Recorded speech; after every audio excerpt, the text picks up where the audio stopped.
Voilà. Leo mimi nakia kukuambia sikukuu halisi ambao Yesu Kristo alizaliwa. Usisahau kujiabone ku konte yangu. Nisaidie ulike hii video. Uniachie neno fupi mkomantere. Uimete hii video en favori kusudi kusaidie unaweza kia isikia kao uko nayo bezwe. Sawa, nisikilize mzuri. Yesu alizaliwa siku yenye haijulikani. Alizaliwa mwezi yenye haijulikani. Alizaliwa mwaka yenye haijulikani. Kamata hii verset.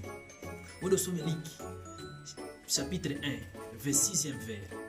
Banasema kama malaika Gabriel alikia annoncer Maria, Bikira Maria kama atazaa Yesu. Ilikuwa mwezi wa 6. Hawaseme siku na hawaseme saa na hawaseme mwaka gani. Esko unanisikia mzuri? Sasa mtu mwenye atakia kuambia kama Yesu alizaliwa le 25 Desembre anasema kweli. Mtu mwenye atakia kukuambia kama Yesu Kristo hakuzaliwa le 25 Desembre anasema kweli. Le 25 Desembre ilikuwa sikukuu ambayo wapagani wa Kirumi walikuwa wanaabudu Mungu wao. Huyu Mungu anaitwa Soleil Invertitus. Alikuwa anaitwa Mungu Jua, ambao walikuwa wanamwabudu siku hii ya 25 Desembre.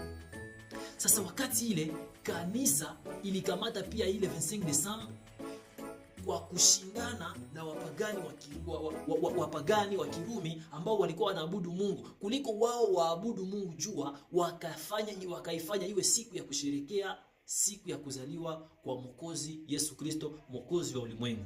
Sasa tumuabudu Mungu Jua wala tumusifu Yesu Kristo, Mwokozi wa ulimwengu? Tuabudu Mungu Jua wala tumuabudu Mungu? Kanisa iliweka siku hii kwa kufanya mashindano, kwa kuzimisha hiyo siku ya Mungu Jua. Pahali uende uabudu Mungu Jua, unakuya unasherekea sikukuu ya kuzaliwa kwa Mungu wa kweli. Hapana Mungu Jua, Mungu wa kweli. Sasa kanisa wala madhehebu kupigana, kushindana, kufanya vita juu ya sikukuu ya kuzaliwa kwa Yesu Kristo haiko mpango wa Mungu, ni mpango wa shetani. Kwa nini makanisa zipigane juu ya sikukuu ya kuzaliwa kwa Yesu Kristo? Pale kwenye huko, hapa sasa kwenye niko nasema, unaweza fanya sikukuu ya kuzaliwa kwa Yesu Kristo siku yenyewe unapenda. Hata sasa mimi naweza sema mimi nasherehekea sikukuu ya kuzaliwa kwa Yesu Kristo. Eske mimi nafanya dhambi? Lakini nikisema mimi nasherehekea sikukuu ya Mungu Jua, Mungu wangu Jua, ile ni dhambi na ni makosa. Yaani kanisa kupigana, madhehebu kupigana juu ya sikukuu ya kuzaliwa kwa